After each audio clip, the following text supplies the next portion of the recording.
So one of my major philosophies across all of teaching LinkedIn and social selling is stop focusing on hitting your goal. Focus on helping your client hit theirs, right? So when you put that in perspective, all the content that you're sharing should help your client move closer and closer to success. Welcome to Outside Sales Talk, where we meet with industry experts to learn the strategies and tactics that make them successful. I'm your host, Steve Benson, and I've helped thousands of salespeople all over the world crush their quota. Today, I'll help you crush yours. Welcome back to Outside Sales Talk. Today, I have Brynne Tillman with us, and we're going to be talking about LinkedIn selling tips and tricks that get big payoffs. Very exciting topic. Really excited to hear what Brynne has to say here. By way of introduction, Brynne is the LinkedIn Whisperer and the CEO of Social Sales Link. For about a decade, she's been teaching entrepreneurs, sales teams, and business leaders how to leverage LinkedIn for social selling. Brynne is also the author of the LinkedIn Sales Playbook, a tactical guide to social selling. Welcome to the Outside Sales Talk, Brynne. Oh my gosh, thank you for having me. I'm so excited to be here. Well, I'm excited to have you. You're an expert in social selling. Tell me, just to level set, what does social selling mean to you? So I believe social selling is leveraging online platforms like LinkedIn to attract, teach, and engage your targeted buyers and get scheduled conversations. So generally, it's top of the funnel, although it's not limited to that. It tends to be where people need it the most. But there's absolutely nurturing and working through the funnel on LinkedIn and social selling as well. Yeah, I've found it to be really great for kind of middle of the funnel stuff. You know, people will engage with Badger at some level and end up following us because of the content that we put out. But like they were interested, but they didn't actually get around to finishing the project or getting Badger. But like they liked it, and then they kind of follow for 6 months and engage with this or that, that or the other thing over time, and then later it kind of reminds them, I think, oh yeah, I did want to do that. That's still number 15 on my to-do list, and I'll get to that in November. So I find it really useful for that middle funnel stuff. Well, social selling, if I want to put a definition around it based on even what you just said, it's showing up with empathy, building relationships, being a resource, and staying in front of the right people so that when the time is right, the sale will happen. Excellent. And tell me, how do you do that on these platforms that you have, specifically LinkedIn? How do you position your LinkedIn profile to dive deeper, to social sell better? Yeah, love that question. So no matter how we attract the person, so we can attract them in a couple of ways.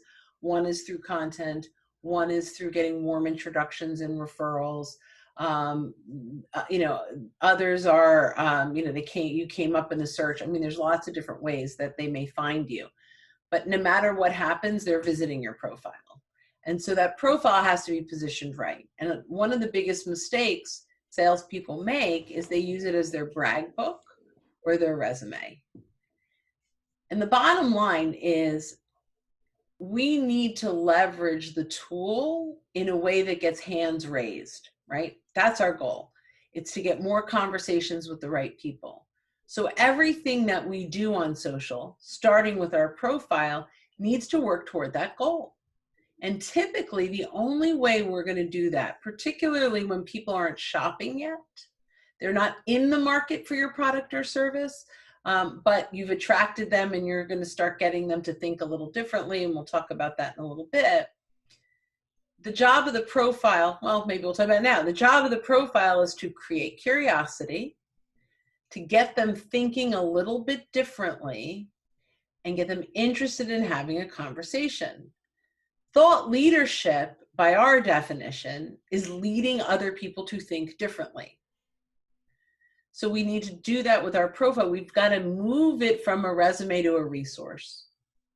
So by setting up our profile in a way that when our buyers get here, our stakeholders get here to this profile, they are curious, learning something new, potentially getting concerned that whatever they thought before was wrong or wherever they are today is wrong, and interested enough that they take action. What does take action look like? They accept your connection request. They request to connect with you. They look at your content now and start to engage there, right? There's lots of ways that, but the goal is that they are compelled to take action, which will lead to conversation. You said something that was really intrigued me there. You said, you want to set up your profile in such a way and your presence online in such a way that you elicit concern from the person who looks at it that they may want to make some kind of change. You make them curious, and that way they actually take the next steps with you. How do you set up a profile to elicit that concern? I love that. So there's some formulaic pieces to it. The first thing I would say is the headline. The headline is simple. The job of the headline is to get your buyers to want to keep reading. So that's about resonating with them. Who you help, how you help, and the difference you make or the impact you have. Or, right. 3 pieces in the headline. So they go, he's talking to me. I need that. I want that. Who you help, how you help them, the impact you can make for them. That's enough to get them to keep reading if you do that well. So the next section is the about section. And this is where people blow it. Because they start with my mission, my passion, my years in business with over 23 years of doing this, this, and this. And you haven't earned the right for them to care about that yet. Not that they won't care about your story. In fact, I love your story and experience. Because by the time they get to experience, if they get to experience, you've earned the right for them to now care. So what does earning the right mean? And then we'll get back to how to create the about section. Earning the right means that you've provided more value in the time that it took to, so let's say it takes 5 minutes to read your about section. At the end of the 5 minutes, you've got them going, that was a dud. It was okay, it's what I expected, or man, I'm compelled to keep going, or I'm compelled to do something. Content works very similar to that. So what do we need to touch in there? So your mission, your passion, and your years in business is not getting them to say, I feel compelled, I'm connected to, I want to learn more, right? So start with the challenge your buyer is facing. That's what's going to pull them in. So with Badger, what's the challenge your buyers are facing? So we help field salespeople, and the challenge that they tend to face that we're helping them with is that they have to organize their time when they're in the field, and their data about their customers is a key thing that they need to understand when they're organizing or prioritizing their time. And so we connect with their CRM, or if they're keeping their data in a spreadsheet, and we'll pull in information about all their customers and give them a tool set that allows them to figure out who to focus on. And then once given that they know they generally know, I'm going to be in this area because I've got a meeting with this person at 10 a.m. So given that I'm going to be driving out here, who should I be focused on? And what is the order on which I should try to meet with them in? Who should I be setting appointments with? Who can I just drop by? Depending on the industry, et cetera. But they are unorganized in the field, and we help them become organized, basically. So the challenge, you touched on that there at the end. The challenge is most outside sales reps waste, you probably have this somewhere, X percentage of their time in their car, not optimizing their geographic locations on a daily basis, which leads them to disorganization in their journey and potentially missing out on significant revenues that they would have had they planned out had they mapped out their buyers at the beginning of the week, or their buyer visits, or whatever that looks like. That's the challenge. So now I go, wow, I am spending an awful lot of time in my car between clients, and that makes sense, but I still don't know what to do about it. And we're not selling yet. We're not saying, hey, we can help you do this yet. But we created curiosity, right? We went, yeah, that I resonate with that. So the next thing you're going to do is you're going to talk about ways they can get more organized. And so just to clarify, you think that we should, in the first line where you're talking about who you help, how you help them, and the difference you make, that's the headline. That's kind of where we want to make that statement. Like, here is the challenge our customers are facing. In my case, that's the about section. So the headline would be, we help outside sales professionals, or on the road field sales professionals, whatever you want to call them, organize their day so they can see more clients in less time and close more business. That would be my headline. Okay. Right? Now we go something like that, right? We could perfect that. And that elicits concern that they're not doing it as effectively as they can. And so now curiosity. Okay. Like, yeah. So, so I think it create that's not concern yet. Okay. That's the curiosity. When we get into the about, now we go into concern. This is how much business you're losing, potentially. Mm-hmm. Because you do not map out your client visits. Right? Now we've got concern. Mm-hmm. So we've got curiosity, concern. Now we need to teach them something new. This is not time to pitch yet. You can talk about your stuff and experience. Right now, we want to be the resource, right? So how are we doing that? Mm-hmm. So there are 5 things that reps need to do in order to map out their day. Number 5 is going to be by Badger, but 1, 2, 3, and 4 is going to be other stuff, right? So it might make sure that all of your clients have their local zip code in CRM, so that you can pull up by zip, right? Like, that's important to do, because if their headquarters is 5 states away and that's what you have in there, that's not going to help you figure out who's in a zip code area. So maybe that's one tip. And we could go through other tips to do that, right? It could be hyper aware when you are prospecting, even on LinkedIn. When you're prospecting on LinkedIn, and if you have Sales Navigator, search prospects by zip codes. That could be a good tip. I don't know. We come up with 4 others. Number 5 is invest in a software that can help you connect with your CRM, right? And that's it, right? If number 5 is of interest, let's have a conversation. Even if we don't work together, I'd love to show you how in under 10 seconds we can map out your entire day and optimize your productivity. Okay, so there's almost like a CTA in the about section. You're saying, sorry, I'm using jargon. There's a call to action in the about section where you offer value at the end. That's something I don't see a lot of people do. Is have a concise about section that then has almost a CTA in it, and where you're making an offer. I like that. And if you've provided enough value, you've created curiosity, you've created a little bit of concern, and now you've educated them, you've earned the right to have that conversation. Mm-hmm. Right? And that's the goal. We want to earn the right. So we want them to say, oh my gosh, I'm not doing that. I'm not doing that. I need to do that. Boy, this was really clever. I learned so much in reading 3 minutes in this about section that a phone call is going to be really worth my time. It's a little test drive. Mm-hmm.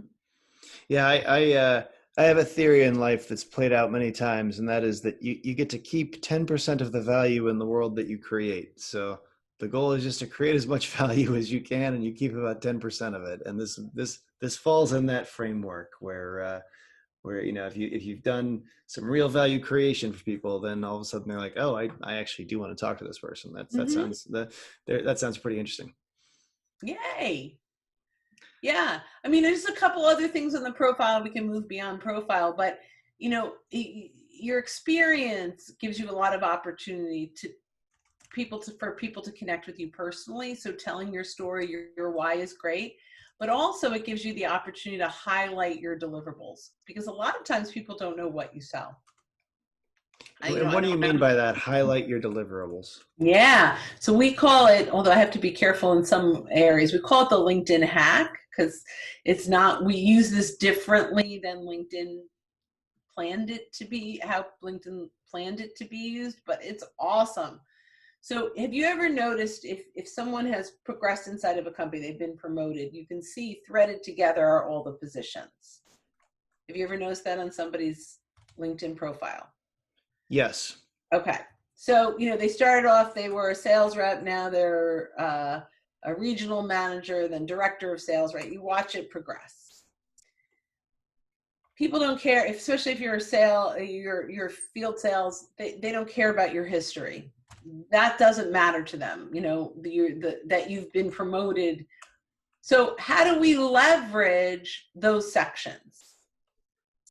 Instead of saying I was an associate and then a director, instead of that, each one of those sections can be something you sell or something you offer. Instead of the title being your title, it's the title of your product or service.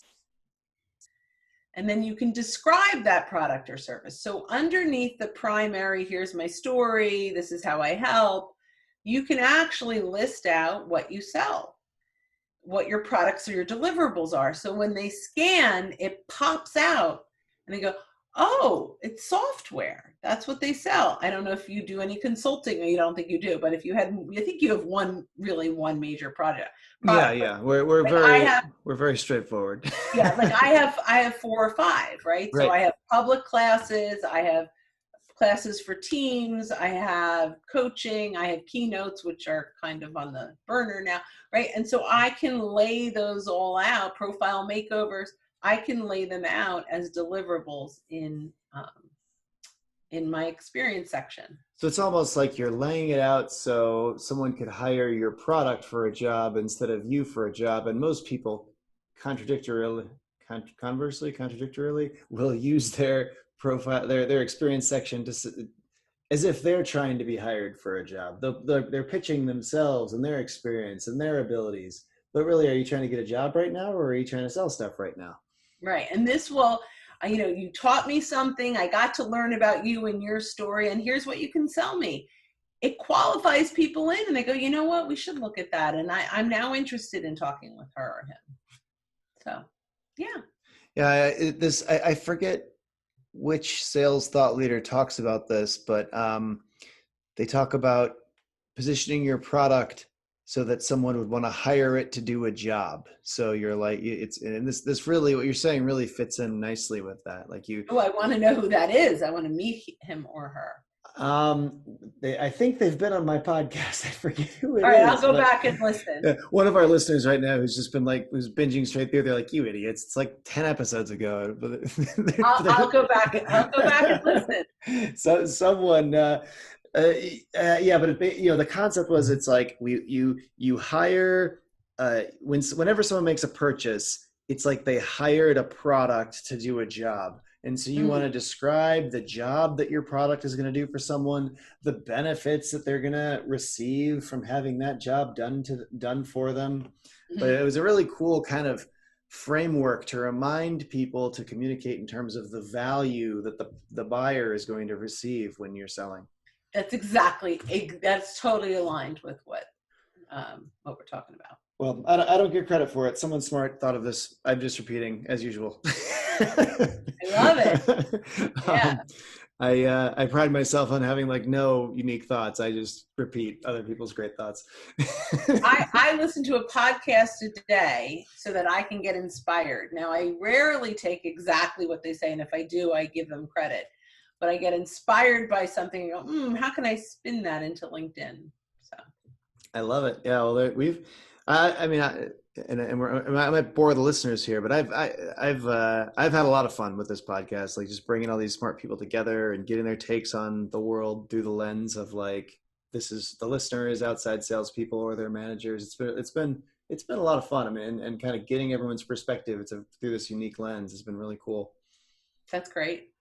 I love it. Um, but okay, so once you've done these things that we've discussed to your profile, what is the next thing that you should do?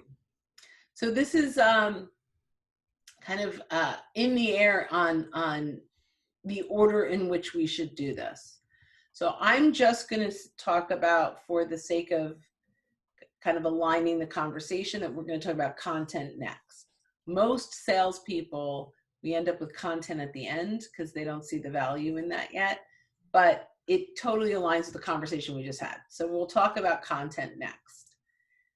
There's three things we need to do with content. We need to first curate content, find content to share. We need to get original content, and we need to engage on other people's content. Right, so that's LinkedIn 101 when it comes to content, right? So just the three things to think about. Curating content. We need to make sure that we are curating content that our buyers care about, not what we care about. We end up sharing the stuff we like. So one of my major philosophies across all of teaching LinkedIn and social selling is stop focusing on hitting your goal, focus on helping your client hit theirs, right? So when you put that in perspective, all the content that you're sharing should help your client move closer and closer to success, or closer and closer to talking to you about getting to success, right? So they need the value from it. It's not about the lead gen piece that gets them to download something. That's not what it's about. It's about engaging them in a way that's meaningful to them. So it's not about what you need them to do. It's what they need to get. Across the board, that's the content that works today. So look at, you've got to invest a good hour or two and look at every one of your clients and the people in their organization that you'd want to engage, and take inventory of the content they're engaging on. Look at what is it that they're sharing? What is it that they're commenting and liking? So a couple things, you can actually find the author of some of those things, or the website that they're pulling from, right? And that's great places to curate content because they're already engaging with content from them that will resonate. Now, you also want it to align with what you do. So it's an interesting balance, right? You don't want to, if you're selling software to salespeople, you don't want to talk about hardware, telephone systems, right? So you want to make sure that everything you're doing is talking about being a more efficient salesperson. So it doesn't have to be about software, but it has to be, your solution is helping salespeople be more efficient. So you want to attract salespeople that want to be more efficient. So the content that you want to find, what's the content they're sharing that aligns with being more efficient. So I know that sounds like a mouthful, but it's only a couple of hours of research to get there. Mm-hmm. And it's worth it. Yeah, this makes complete sense. I mean, it's almost, focus on your audience and figure out who your buyer is and what they're interested in, and give them what they're interested in. Right. And you can put your spin on that, and you can put your thought leadership behind it. Using hashtags, look at the hashtags that are in the posts that your clients and your prospects are all that fun stuff. So we got that. That's the curation piece. We'll say engagement next, then we'll go to, so engaging. Every client and prospect that I have that I'm actively engaging, and I do this actually in Sales Navigator, but if you have the free LinkedIn, bookmark their activity feed. So if you use Chrome bookmarks, or you can even create a folder on your desktop and drag and drop the link to their posts. So you can go to their profile and go down to their activity and click on posts, and it has its own URL, right? So that link will go to their post every single time. So I have a book, you have a bookmark inside of Chrome that is, prospects or clients content. So I have a prospect who's sharing a lot of content. I'm dragging and dropping them into a folder, or I'm creating a bookmark for them. So now they're in one folder, whether it's in the bookmark or on my desktop. And I'm like, I'm ready to engage today with all of my clients, or all of my prospects. I can highlight all of those links, right click open in Chrome, and 55 tabs are going to open up, all on my prospects posts. Every one of them I have intentionally saved because I'm going after them. Now I can see what's the new post, like, comment, close, get into, read it, spend. Now I can engage with them once a week. In under 20 minutes, I can get through all of them, and I'm in front of them in a way that I'm not selling. I'm just engaging on their stuff. Very powerful. Right? Like, it's so simple. And are you're continually going back to the same people, or you're noticing which ones of your prospects and customers are very active, and just kind of making a quick, easy way to engage with all of them by opening up all the tabs and going through? Yeah. So, I mean, look, we could drill down. So I would say, look at the content. If the content is relevant and is similar to what you're doing, like and comment, and then reach out to them. Steve, you had great content I saw the other day, and made me think you might get some value from a post our company put out. I just wanted to get it in front of you. I'd love to hear your thoughts, right? Or if you really want to go, let me know if you're interested, I'll send you a link. Now you're really like, you didn't even send the link, you're just getting permission to send the link. And they're like, wow, like, yeah, I want that. They begged for it.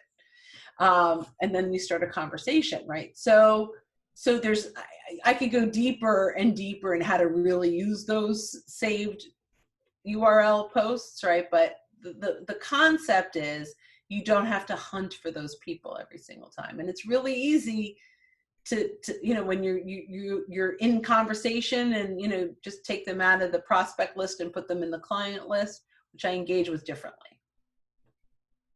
Absolutely. And what do you think, what does it take to get people to take your call, to make the jump from kind of either a new prospect engaging with you on LinkedIn, or someone who you were nurturing more mid-funnel in LinkedIn? What does it take to leverage that CTA, the call to action that you were talking about, to actually get them to engage with you in a phone call or a meeting, etc.? So you have to master the ask offer ratio. I ask you for 3 minutes to read a post or watch a video. At the end of the 3 minutes, remember, just like I said, it's like content too. I either feel like it was a bait and switch, the topic was better than the meat inside of the and we get them all the time. It's neutral, it doesn't hurt you, it doesn't get you anywhere, or I'm compelled to take action, right? And so the better we do where I'm compelled to take action, which could just be a like or a comment, it's moving us closer and closer to a phone call. If they are compelled, they even think that this was great information, now reach out to them. You've got to engage with the people that are engaging with you. And by the way, you're getting the content into their inbox. And so they may actually not engage publicly, but say something in your inbox like, thanks, that was really good. That was really interesting. I may even come back if they ignore it and say, by the way, I read through this article again, and this paragraph I think is really relevant to you. Like, if like, I'd love to hear. And they're like, wow, they're really engaged on helping me on this piece.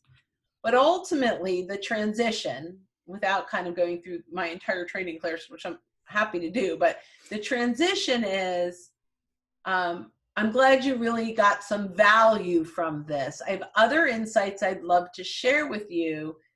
They could even specific to your, that could be even specific to your company. If you're interested, let me know. I'm happy to schedule 15 minutes. That's it. Don't send a link yet. Keep them like, it's like dating, right? Like, don't call too soon, right? Like, And we want to jump in. We're salespeople. But if you're interested in additional insights around this, and this, let me know. Now you've earned the right if that content that you shared was really good. If it was only neutral, you're not going to get the call. So you need phenomenal content.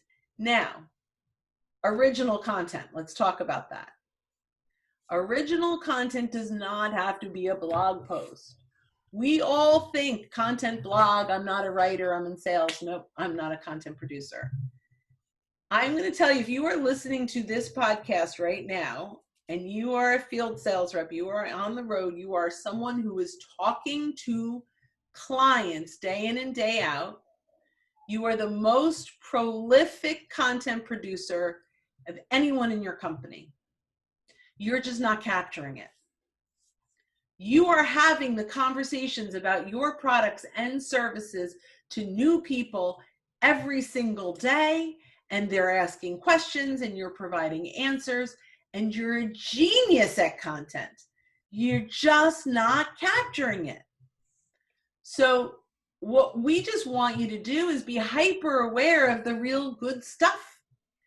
How do you know? When someone says, that was interesting, or wow, I never thought of it like that, or I had no idea you could do that. Those are triggers to say, I just said something worth posting. So you need a journal. I have, in the middle of sales calls, I'm sitting across from 2 or 3 people, and I'll say something. I'm like, I just want to write that down real quick. And they laugh at me. I'm like, just watch. I'll give you credit when I post it. And they laugh. Now I'm in this business, so it's okay to do it. But, write down even a couple of, because you'll forget, right? But write down a couple of notes that will remind you of what you said. You don't have to write a blog post on it. You can do a 20-second video from your car and post it. You can create a PowerPoint video with your one quote and post it. I mean, you can use wordart.com, which is free, to make really cool images with the words that you talk. You have 3 sentences, paste in those words, and it makes a little pretty picture with all your words in it, like a word cloud, right? That's cool. It's cool. It's really cool. There are so many things that you can do using your own words. Go look through your old emails. There's a whole library of stuff whenever you've answered a question. And if you're really stuck, one last piece, if you're really, really stuck, if you have subject matter experts inside of your company, go interview them. Okay, now go ahead. Oh, I was just going to say, we've done a lot of this at Badger, capturing content, and especially like around questions people have about the product or how to do something.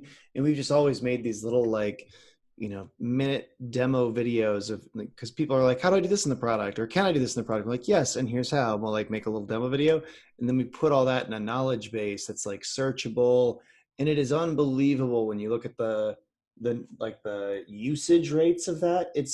Because people right in the app, they'll just tap to oh, how do I do this? Or they'll search for how to do it. It'll give them a little video and here's how you do it. The usage rates are phenomenal. It's saved us so much time and gotten so much engagement to just make these silly little videos that don't take any time. I mean, someone on the support team just does it. I'm not even sure what the screen capture product they're using or whatever, but they're just basically videoing their screen and recording themselves talking, and boom, it shows them how to do it. And I think everyone should do that. I mean, just, about really everything, because people put the answers at people's fingertips, put the value at people's fingertips, and they'll use it. So we want to even go beyond that. I love that. I want to go beyond that. For you, maybe you have a quick call with one of your clients who's a field rep that's using Badger. And this isn't about a testimonial, but this is, I want one time and territory efficiency tip from you. And you get a video on Zoom that's under 3 minutes where you're talking with them about, territory efficiency, or, what's your territory planning? Maybe you're talking to a regional manager, and you get one tip from 50 people, and you're now known for, what's your territory efficiency tip outside of Badger, right? But we're having conversations with successful people who are using Badger, and you could even say, John Smith, Badger client, that's fine. But you're highlighting other people getting their tip, and now all of a sudden you're building deeper relationships with your clients. You can even do it with prospects if you want to, just say, what's your territory efficiency tip of the day? And now you've got a huge library of tips, not specifically about Badger, but around the people that watch them are sales reps that want to be more efficient, or sales leaders that want their team to be more efficient with their time on the road. Very cool idea. And creating resources like that, then you could post those videos all over the place. You could slur them together into one big YouTube video. A lot of options there, and it's creating valuable content. Really cool. Yeah, it's fun. It's a lot of fun. What about approaching people? How do you recommend that a field salesperson approach a new prospect on LinkedIn that they don't know from before? What are some best practices to start a real conversation with someone? Yeah, so I'm not a LinkedIn cold caller lead gen kind of person. I focus on warm referrals, client referrals, networking referrals primarily. Well, but that is a way of cold approaching someone, right? Like I just wanted to kind of be clear on my philosophy. So your approach is don't approach cold, warm it up with an introduction. Yes. If you have none, you can start by engaging on their content, right? And moving it in, kind of having a presence for a good week or two, engaging on content, commenting. Then when you connect, align other content, whether it's yours or someone else's, that, to what they want. Was it that I saw you were really engaged on this kind of content, thought you'd like this, right? Like, bring that in if you're going to cold call. Otherwise, right, what we want to do is come in at a higher level of credibility. So, there's kind of three levels. There's introductions, referrals. Well, it's two levels. There's really introductions and referrals, and then overarching is permission to name drop, which has transformed our business and our clients' business. And I'll explain it in a minute. So an introduction is from anyone in your network that knows you, but has never hired you. Mm-hmm. A referral is from a client, someone who has experienced you, knows you're awesome, high credibility. Now, what happens is we're limited to one or two introductions or referrals. Like, you can't ask someone to make 40 introductions for you or right. make 40 referrals. And we also then give up control of the sales cycle, right? So we ask someone to make an introduction. They say, sure, half of them do. Some of them forget. Some do it wrong. It's weird. Even if we say we'll write it for them, it still doesn't happen right, and it's awkward. So we have actually transitioned as a company, unless it's a really hot leader, like that's my fraternity brother, or he reported to me for 5 years, or I reported to him for 3 years, right? That's different. I'll take that introduction or referral. If it's someone that they know and then they would recognize their name, I'm going to ask permission to name drop. So this is what I'll say. So thanks so much for reviewing, these 18 names with me, that for the client.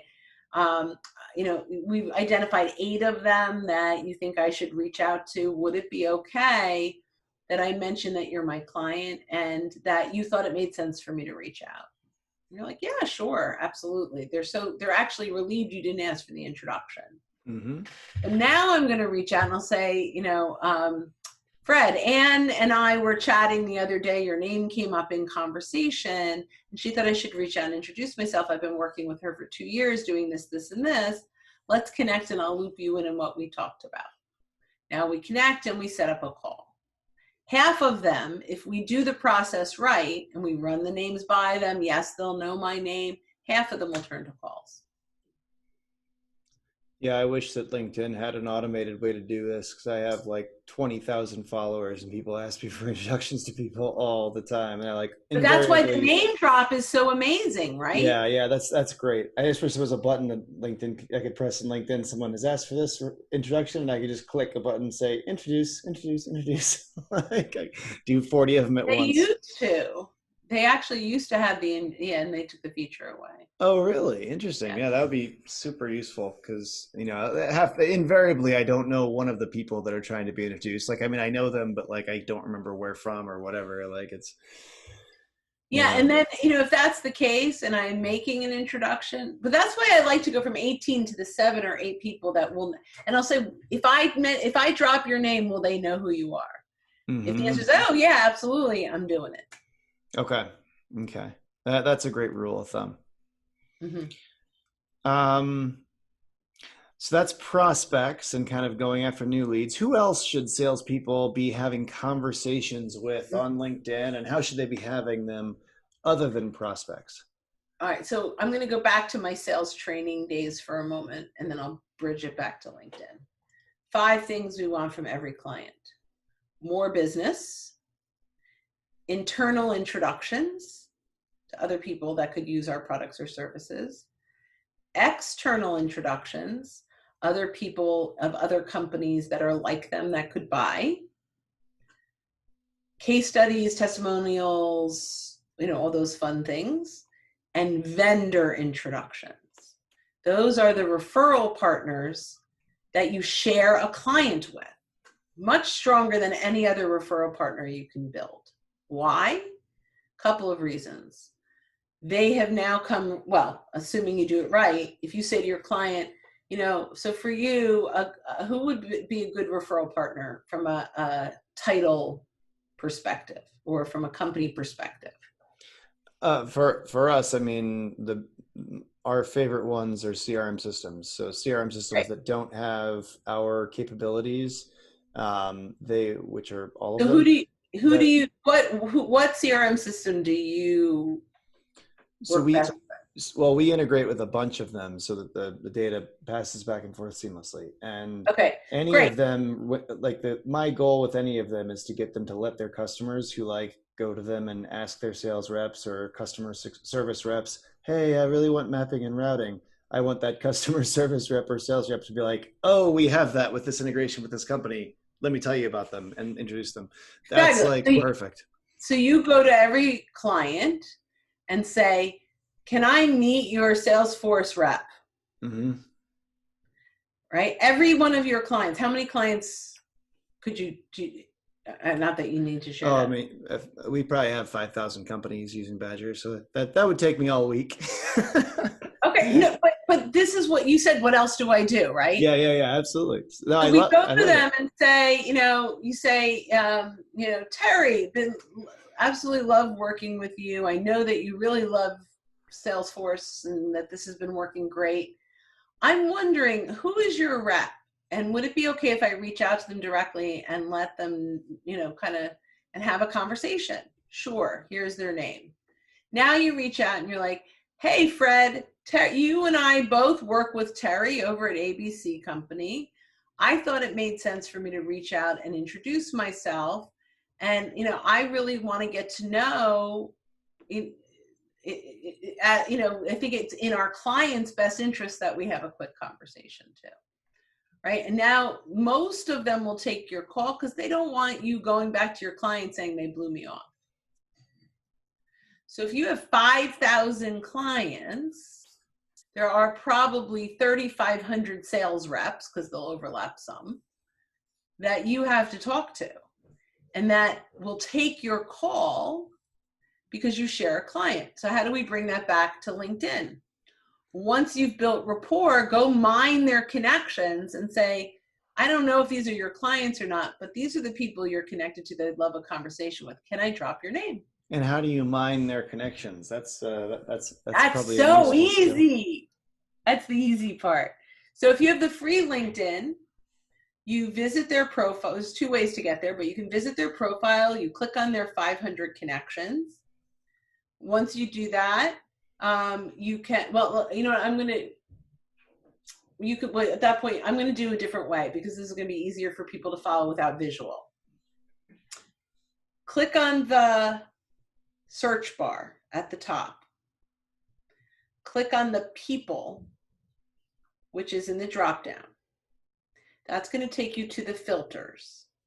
You click on all filters and it opens up this beautiful little area where you can drill down to find people. So we're going to click on second degree connections because we don't care about the ones we share in common. We only care about the ones we don't know yet, potentially. And then the next filter is connections of. So once you're connected on LinkedIn, you type in their name and you choose it. You complete all the other filters, including the titles of people that you want to meet, and you hit apply, and it'll take their 800 connections down to 23 that meet that criteria. It's magic. That is magic. Well, that's definitely something that people are going to have to try on their own and think about how they can leverage it in their own businesses. What would you say some of the biggest mistakes are that field salespeople make when they're prospecting on LinkedIn? Number one mistake, connect and pitch. Done, done, done, done. I don't care how great your copywriter was or your marketing team was that put that together, it's bad. The moment I turn all the pitches into. And what do you, and just define what you mean when you say connect and pitch? Thanks so much for accepting my connection request. We help companies just like you. I get like 17,000 of these a day. Biggest mistake. Delete, delete, delete, delete. You're not going to get business from it. I don't care if your marketing people told you you are, that it works in email. I don't teach email. I don't think it works there either. But no one wants to be pitched. They want to be helped. They want to get value. You need to provide enough value that gets them to engage in one way or another. A thank you. That was awesome. Appreciate you thinking of me. And then you start a normal conversation. You would never walk up to someone at a trade show and say, we help companies just like you. There is a human being on the other side of the computer. Treat them that way. It's not a marketing campaign. It's a relationship building tool, in my mind.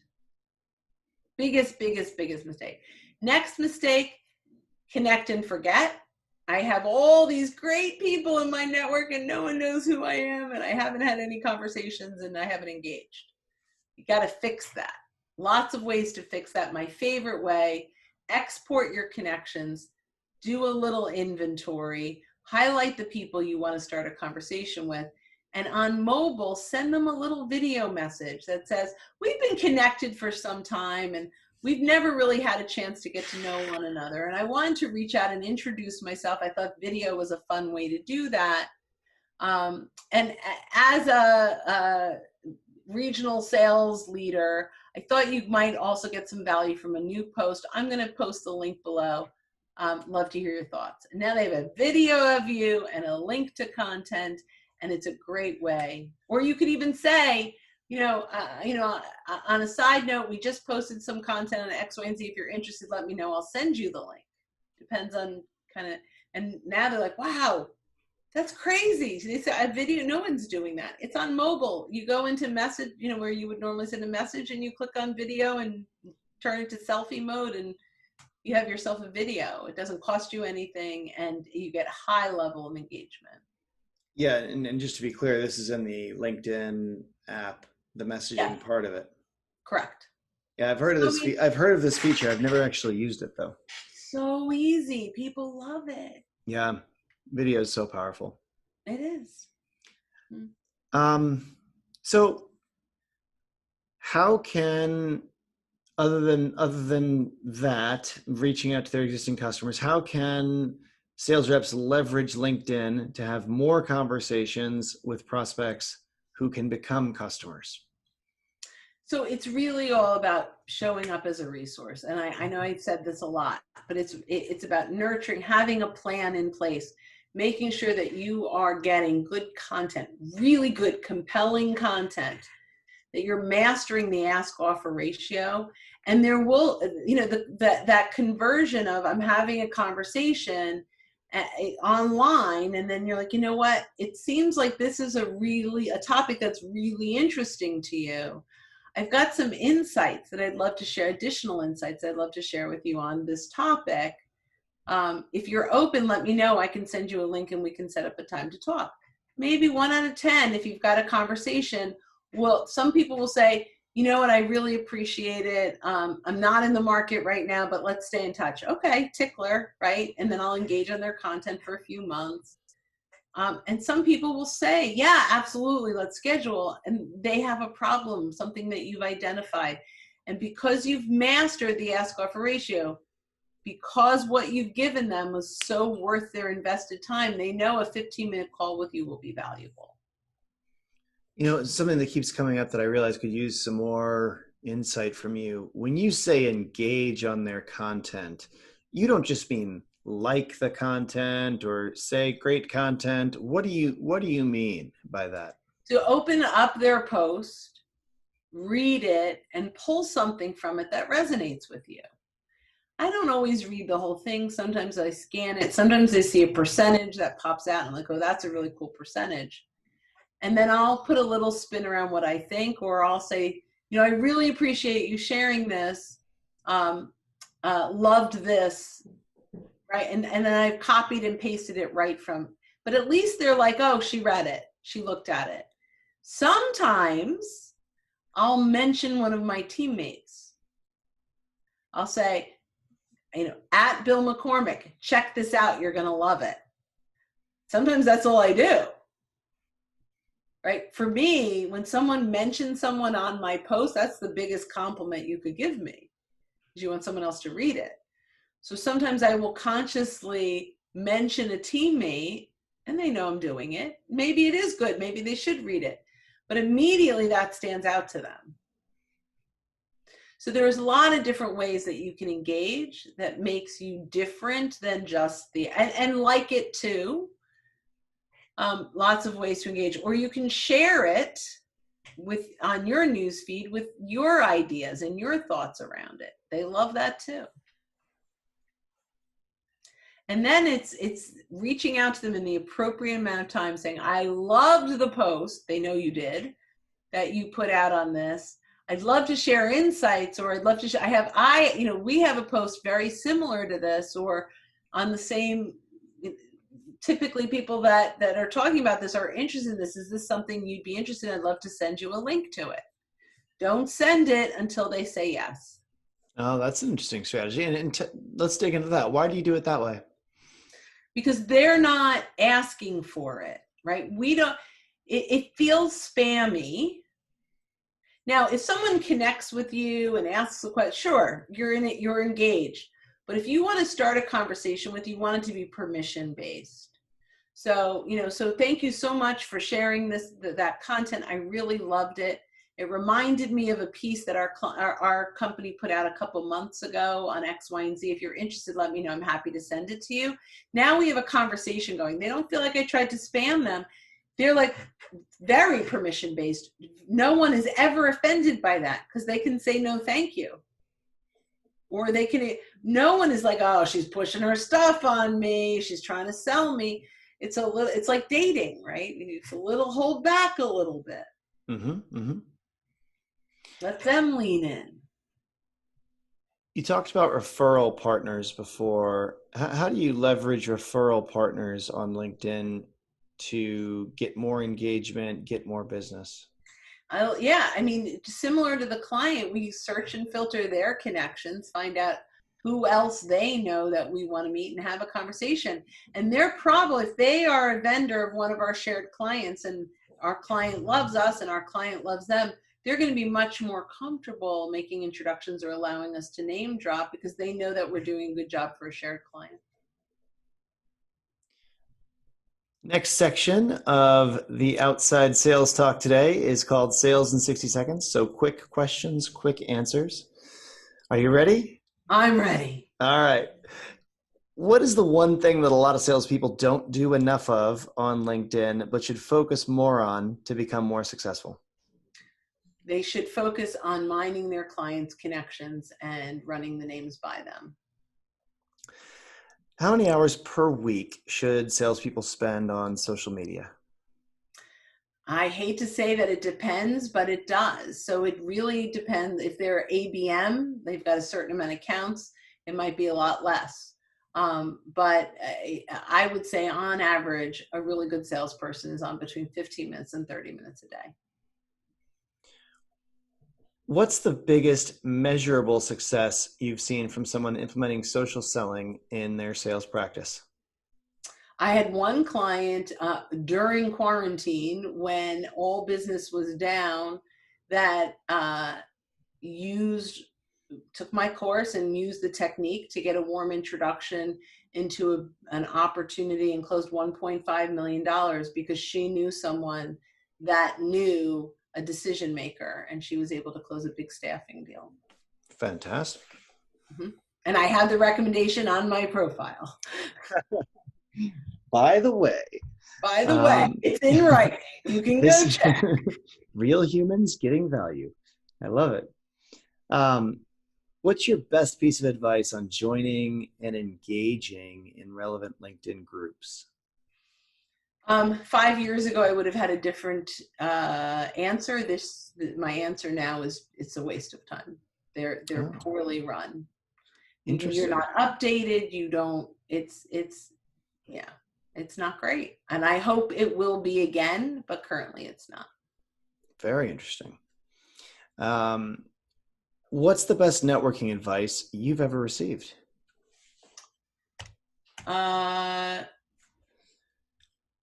Probably ask more questions and listen more. And the old cliche, you have one mouth and two ears for a reason. when you talk with someone, and if they talk 80% of the time, they think that you're the best conversation person in the world. So I think it's really about learning about them and don't talk about what you do until you're asked. That's another one. As an actionable takeaway, what should the field salespeople listening today do as a first step towards getting started on selling with LinkedIn? They have to work on their profile, because everything that they do after that is going to lead back to the profile, and your profile can make or break all the hard work that you put in. Makes sense that would be first. Okay, well, I'm going to try to summarize this for everybody that's in their car right now. Social selling is about showing up with empathy, building relationships, and being there at the right time to move forward in the relationship. Your LinkedIn profile needs to be positioned correctly. Don't use LinkedIn as a resume or as a brag book.